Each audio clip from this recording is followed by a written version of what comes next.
ინაუგურაციის პროცედურა შეიცვალა, მაგრამ მე ვესწრებოდი სპეციალურ ღონისძიებას ინაუგურაციის ფარგლებში, რომელიც გარე სივრცის ნაცვლად ჩატარდა Capital One არენაზე, სადაც პირადად პრეზიდენტი ტრამპი, ასევე ისი, ასე ვთქვათ, გუნდის წევრები იყვნენ წარმოდგენილი, ასე რომ რაღაც ისე ინაუგურაციას არ ესწრებოდა, როგორ არა ვესწრებოდი, ამისთვის ჩამოვედი. და ძალიან მნიშვნელოვანი იყო მონაწილეობა ამაში, მოწვევა მქონდა პირადად რესპუბლიკური პარტიის მხრიდან. შესაბამისად, მქონდა საუბრები, ბევრი დისკუსია, ბევრი პარალელური ღონისძიება, სადაც საუბრებია მსოფლიო, ასე ვთქვათ, გლობალურ საკითხებთან დაკავშირებით და ძალიან მნიშვნელოვანია, რომ საქართველოს თემა არის ერთ-ერთი მნიშვნელოვანი თემა, ყოველ შემთხვევაში ჩვენ ყველგან დავაყენეთ საკითხი და ყველა იცნობს საქართველოში მიმდინარე ვითარებას. თვითონ ტრამპის ინაუგურაცია და მესიჯები, გზავნილები, რაც გუშინ იყო, ძალიან კარგად მიუთითებს, რომ ბევრი რამ შეიცვლება მსოფლიოში.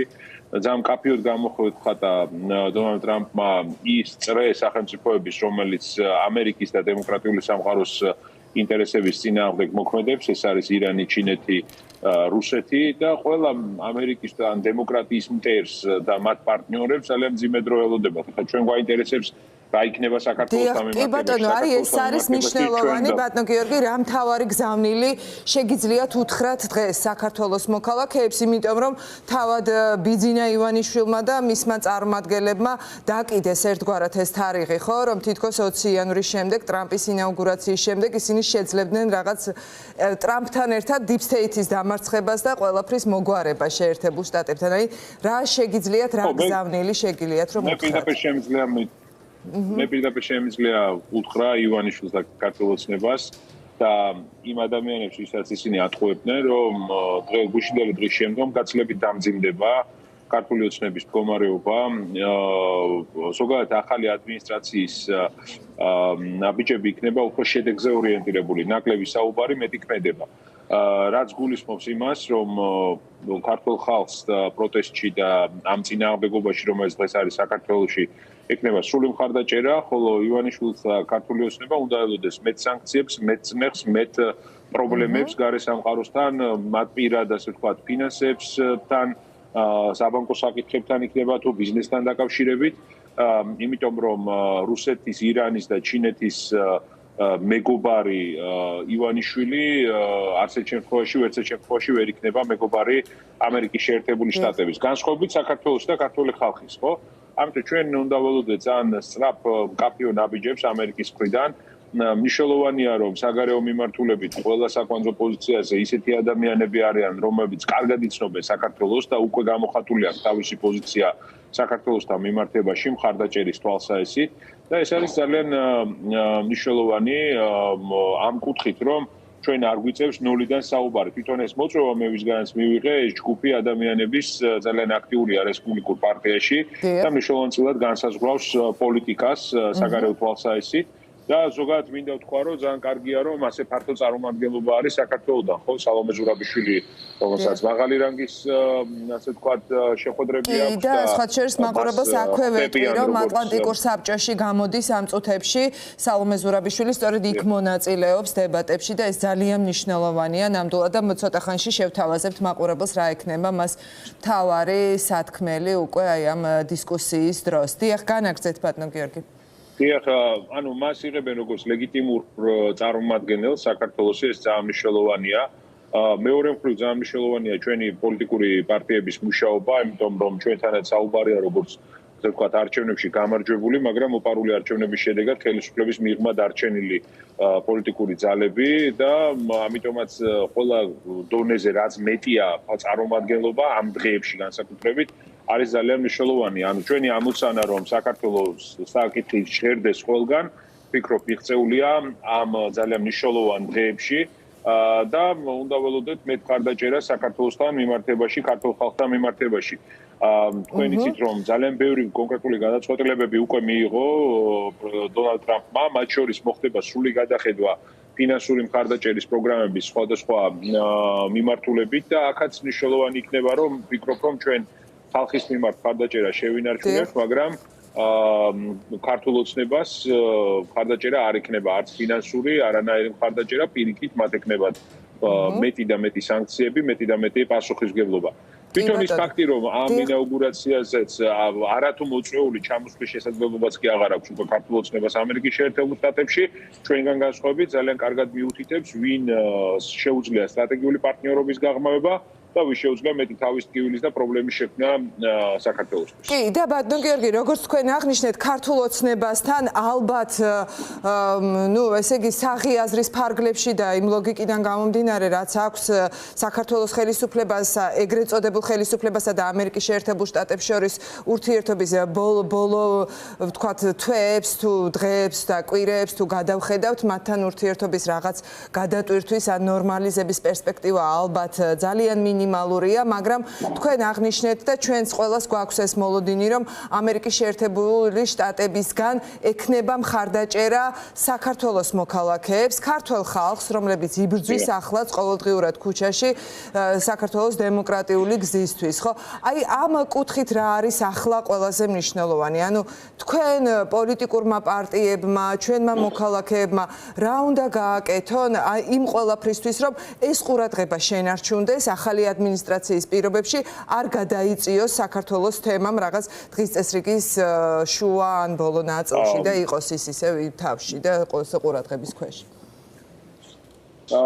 მეტი ერთიანობა, მეტი პროტესტი და მეტი წმეხი იქნება, რა თქმა უნდა, ჩვენი პარტნიორების მხრიდან. პროტესტს აქვს გადამწყვეტი მნიშვნელობა, ყველა საუბრობს ამ უწყვეტ პროტესტზე, რაც მიმდინარეობს საქართველოში და იმ ბრუტალურ, ასე ვთქვათ, ქმედებებზე, რაც ქართულმა ოცნებამ ჩაიდინა, ყველა მიცის, რომ რეკორდული მაჩვენებელია პოლიტპატიმრების თვალსაჩინით, მედიის წარმომადგენლები, კულტურის სფეროს წარმომადგენლები, ახალგაზრდების ციხეში ყავს გამოყენებული რეჟიმს და ჩვენი მხრიდან რაც შეგვიძლია გავაკეთოთ ახლა არის მეტი და მეტი პროტესტი იმისთვის, რომ მეტი წმეხი იყოს ქართულ ოცნებაზე.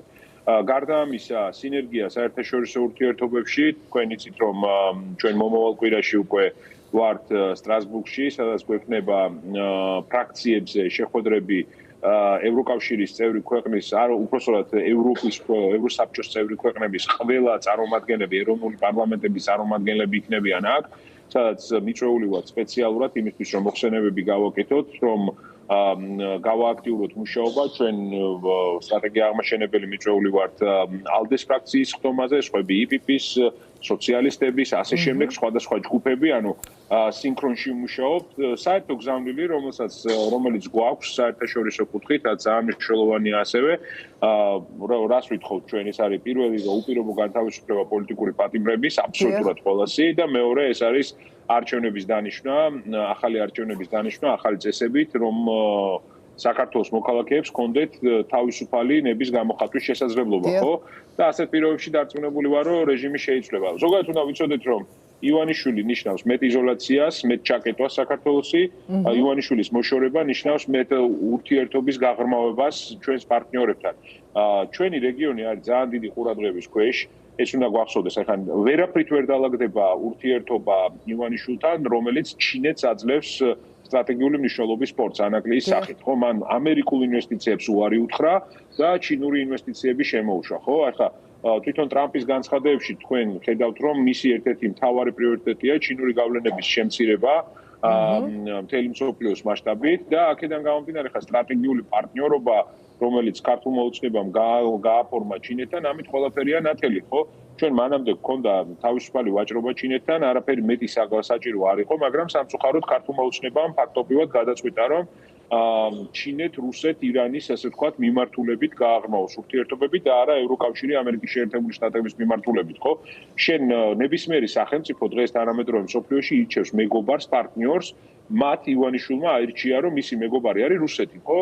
შემდგომ ჩინეთი, შემდგომ ირანი და მისი მტერი არის ამერიკა და ევროპა, ხო? ჩვენ კი ხალხის საზოგადოება საქართველოში აბსოლუტური უმრავლესობა ვამბობთ, რომ ჩვენ ვართ ამერიკის სტრატეგიული პარტნიორები, გვინდა ევროკავშირის წევრობა, გვინდა ვიყოთ დამოუკიდებელი, დემოკრატიული, სუვერენული სახელმწიფო და ამაში ჩვენ სრული მხარდაჭერა გვექნება, ხო? იმიტომ რომ სუვერენიტეტი და რუსეთთან მეგობრობა არის შეუთავსებელი ერთმანეთთან. ხშირად ამას ქართული ოცნება ამბობს ხოლმე და ამაზეც იყო დისკუსიები, სხვა შორის, რომ რუსეთის მიმართულება რა არის? რუსეთის სტრატეგია არის, რომ ჩამოშალოს ქვეყნების დამოუკიდებლობა, დემოკრატია, სუვერენიტეტი და მუდმივად ასე ვთქვათ დაიმორჩილოს და დამონებული ყავდეს. ამერიკის მიმართულება რა არის? ამერიკას უნდა ძლიერი დემოკრატიული პარტნიორები თანამედროვე სამყაროში, სადაც ხდებს ინვესტიციას, ეხმარება ფინანსურად, ეხმარება ეკონომიკურ გაძლიერებაში, ეხმარება დემოკრატიის მშენებლობაში. მილიარდები აქვს ამერიკას უკვე დახარჯული საქართველოში იმისთვის, რომ საქართველო იყოს ის სახელმწიფო, რაც დღეს გვაქვს. თუმცა, ღიად ვთქვათ, რომ დაგვიანებული არის, ეხლა ამაზე გქონდა მე საუბარი, იგივე სანქციები, იგივე ნაბიჯები და მე ვფიქრობ, რომ ტრამპის პირობებში ეს დაგვიანება აღარ იქნება. გავიხსენოთ 2020 წლის კრიზისი, 2019 წლის კრიზისი, როცა ამერიკის შუამავლობით ევროკავშირთან ერთად მოხდა შეთანხმებების გაფორმება ქართულ ოცნებასთან, მერე ეს შეთანხმებები გადახიეს და გადააგდეს. ჩვენ მუდმივად ვითხოვდით ამ მძიმე ნაბიჯზე რეაქციებს ჩვენი პარტნიორების მხრიდან, თუმცა განცხადებები იყო, მაგრამ რეაქციები იყო ძალიან მცირე, ხო? ფაქტობრივად არ იყო. გულისხმობს სანქციებს, გულისხმობს სხვა ტიპის რეაქციებს და მაინც აგრძელებდნენ ურთიერთობას ივანიშვილის რეჟიმთან, როგორც ასე ვთქვათ, სახელმწიფოს წარმომადგენლებთან. დღეს ეს აღარ არის. დღეს ივანიშვილის რეჟიმს აღარ აქვს ლეგიტიმაცია, მათთან აღარავინ აღარ კონტაქტობს და უნდა ელოდნენ ძალიან მკაცრ ნაბიჯებს ტრამპის გუნდის მხრიდან და ბოლოს ვიტყვი, რომ ძალიან მომზადებულია ის გუნდი, რომელიც ახლა შედის ტრამპის ასე ვთქვათ ადმინისტრაციაში. იქნება ეს მარკო რუბიო, რომელიც სახელმწიფო დეპარტამენტს უხელმძღვანელებს, თუ იქნება სენატში საგარეო მიმართულების ხელმძღვანელები, პირველ რიგში საქართველოსაც იცნობენ, მეორე რომ მათ აქვს ძალიან კონკრეტული განრიგი და პირველივე დღეს, აი სადაც მე ვიყავი, ხა იქვე ხელი მოაწერა არაერთ აღმასრულებელ აქტს პრეზიდენტმა ტრამპმა, პირველივე დღეს აჩვენებს ტრამპი, რომ ის ძალიან მზა, ასე ვთქვათ, ნაბიჯებით არის მოსული. ასევე ბევრ რუსეთუმეს ეგონა, რომ რუსეთს დაუთმობდა უკრაინას, ასეთი საუბრებიც იყო, ძალიან მკაფიოა ტრამპის პოზიცია ამ მიმართულებითაც, რომ რუსეთი არის დასუსტებული დღეს და სუსტ მდგომარეობაში სხვა პირობებით უნდა იყოს საუბარი მათ შორის უკრაინასთან, ხოლო უკრაინის მხარდაჭერა აუცილებლად გაგრძელდება ამერიკის შეერთებული შტატების მხრიდან. ამასაც იმიტომ ვამბობ, რომ ეს ყველაფერი გვეხება ჩვენ. ანუ ყველა ის სიყალბე, ყველა ის ყალბი ნარატივი, რომელსაც აგებდა ქართული ოცნება, მე ვფიქრობ დღეიდან უკვე ყოველდღიურად ჩამოიმსხვრევა, აი მე რა უნდა მიყიდონ იმ საზოგადოებას, ვისაც მართლა ციცრუეში აცხოვრებენ, აღარ ვიცი, სიმართლე რომ გითხრათ, კი ბატონო, ნამდვილად ბატონო გიორგი, ხო, ვნახოთ, იმედია ძალიან მალე იქნება კონკრეტული გზავნილები, მათ შორის მეგობარი აქტის და ქართველი ხალხის აქტის მიღებაც. ვიცით, რომ ძალიან მალე იგეგმება და ამის შემდეგ ალბათ დაკარგავს საბოლოოდ აი ეს ქართული ოცნების პროპაგანდა თავის საკვებს, კი. რა პასუხისგებლო იქნება ქართულ ოცნებას და რა შესაძლებლობები აქვს საქართველოს, როცა ის იქნება დემოკრატიული ივანიშვილისგან თავისუფალი, ივანიშვილის რეჟიმისგან თავისუფალი, ხო?